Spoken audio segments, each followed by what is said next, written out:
Hello friends, it's the Stitches. In today's video, I want to show you how I made this canvas backpack. I spent so long on this project, and I'm so happy with how it came out, so let's jump right into it. First things first, I had some very specific things that I wanted to be able to use this bag for. My biggest and most important need was a padded space to store my iPad. I obviously keep it in a case, but I wanted the added protection and peace of mind to know that if I was taking my iPad out somewhere to draw with, that it was carefully cradled in a layer of fleece.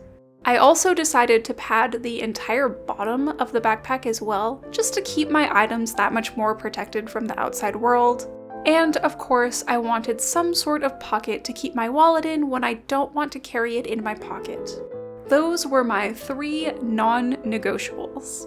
Then I drew up some preliminary designs. I already had a pretty solid idea of what I wanted this backpack to look like, so I settled into the overall look very quickly. Once I had that part of the design figured out, I just needed to draw up what I wanted my internal dividers to look like. I did end up making some minor changes to my design when I made my pattern, but this is what we're working with. So let's skip ahead to my initial pattern and mockup. My pattern didn't change much between the draft and the final version, but I did make 2 major changes. Once I created the muslin mockup, I decided that I simply didn't have the patience to install the front pocket that was in my original design, and honestly, that was one of the best decisions I made regarding this project as a whole. I won't have an outer pocket to stash my wallet in, but I will have an inner pocket for it, so that's fine. I also thought that my initial pattern was a little bit too thick. I don't remember what my side panel width was exactly, but I shaved something like 2 inches off of it. And we're not going to think about the fact that I installed the top flap on the wrong side of my mock-up, because it literally doesn't matter even a little bit, so moving on. My remaining to-do list before I can actually begin construction is to redraw the final pattern with corrections, dye the canvas, and order the magnet closures for the front, as well as all the other little notions I forgot I needed at this stage of production. Here is my corrected pattern. It's literally just a bunch of rectangles, so maybe if I'm not too lazy during the editing process, I'll put the dimensions of all the pieces on the screen. So perhaps you could attempt to make one of these of your own if you're so inclined. The fabric I'm using for this project is the same secondhand canvas I used on my last bag project. I still use the messenger bag that I made almost every day.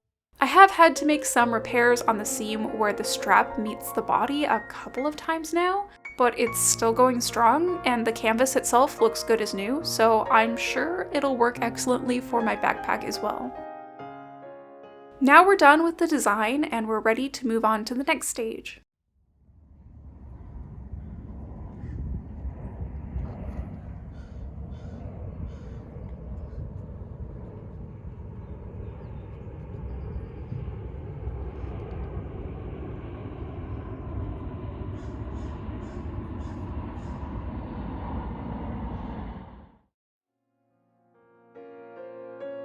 Every project begins with cutting out the fabric.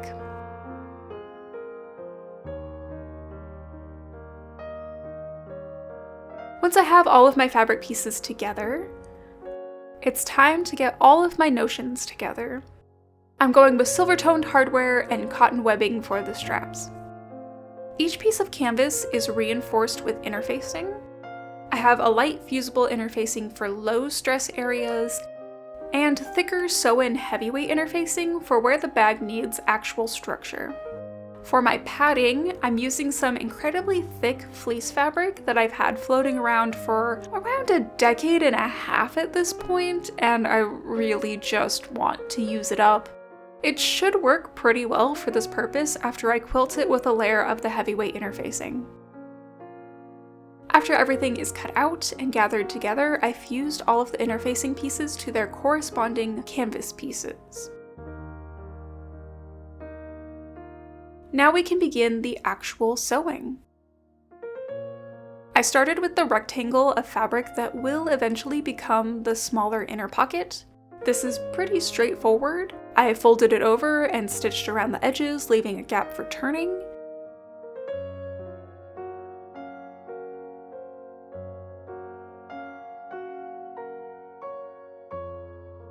Then I clipped my corners and used a corner press to gently push out the points once the pocket is right side out. After a quick pressing with the iron, I top stitched close to the edge to close the opening. Then this piece can be set aside for later. For the pieces that had the sew-in heavyweight interfacing and the fleece, I carefully pinned them to the canvas and zigzag stitched around the edge to hold everything in place. Later on, I'll be quilting these pieces as well. I also serged everything to keep the canvas from fraying during construction.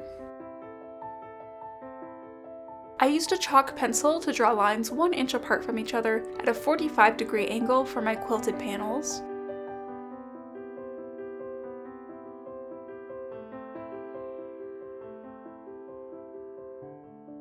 In the end, it took me 4 hours just to finish the quilting on a small handful of panels, and this is why I'm not a quilter. Now to prepare the zipper panel. I didn't have a zipper that was the exact right size, so I shortened this one to fit. I sandwiched one side between my 2 layers of interfaced canvas and stitched that down.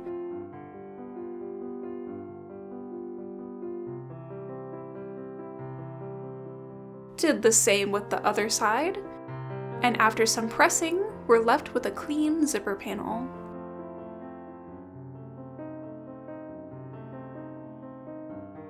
I decided to layer some pockets onto the panel that will hold my iPad, where I can store a journal and some pens without them getting lost in the bottom of the bag. Once again, I used a white chalk pencil to mark out where I'll stitch down the spaces for the pen holders.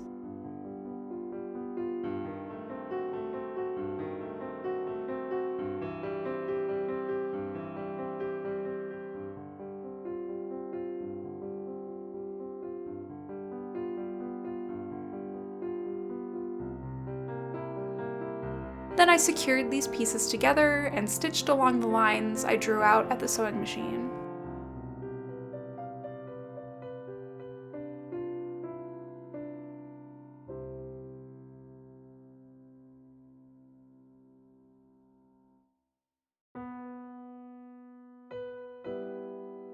Time to bring back that pocket piece I constructed at the beginning. This is pinned to the front lining panel, and then it gets stitched down. Now it's time to install the magnet closures. I used these same exact ones on my messenger bag, so I know that they'll work well.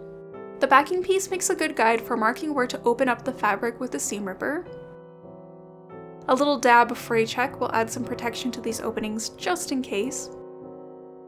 I also added a layer of scrap fabric for additional reinforcement. Finally, the tabs are flattened with a pair of pliers and the closure is installed.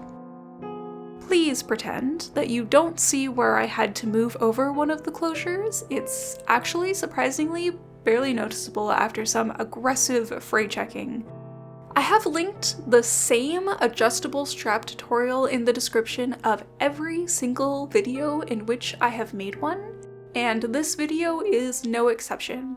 Apologies for not taking you through the steps to make them, but I literally just follow the tutorial, so if you're following along with your own project at home, give this video a pause and head to the description for that part. I also made a little tab for my keys for the front of the bag to tuck under the top flap. And at the machine, I secured all these pieces to their respective panels.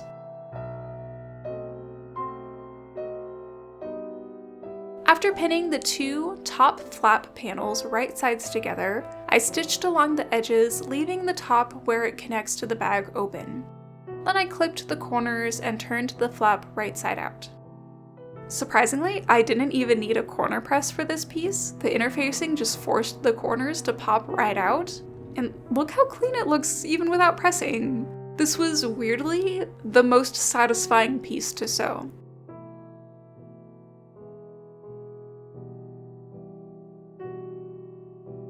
Now finally, I've made it to the point where I'm actually attaching different panels to each other. I started with my side and bottom panels, putting lining with lining and outer fabric with outer fabric.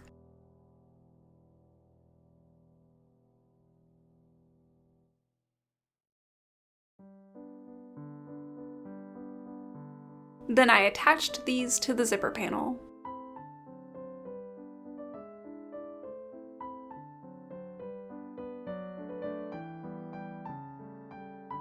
After they're stitched together, I'm left with this very structural tube sort of thing. And now I think we've reached a good stopping point, so we'll take a quick break and then come back.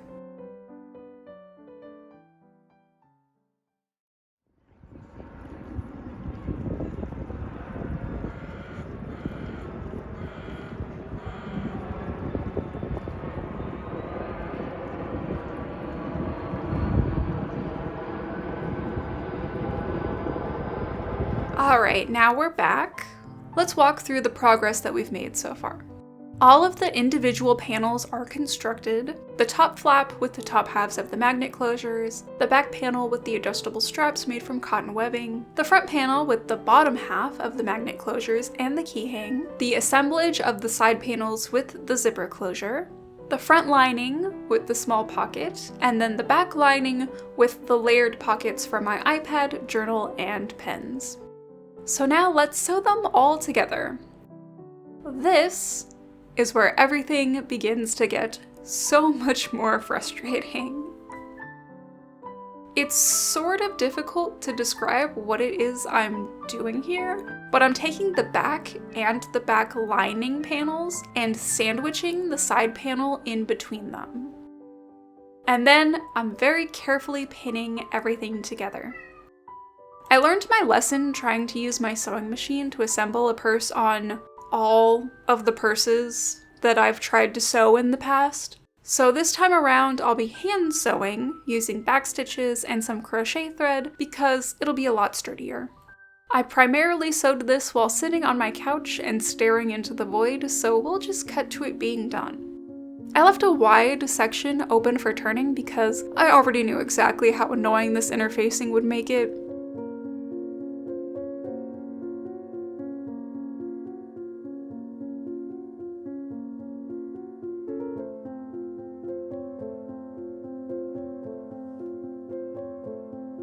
That took 5 entire minutes. But here it is.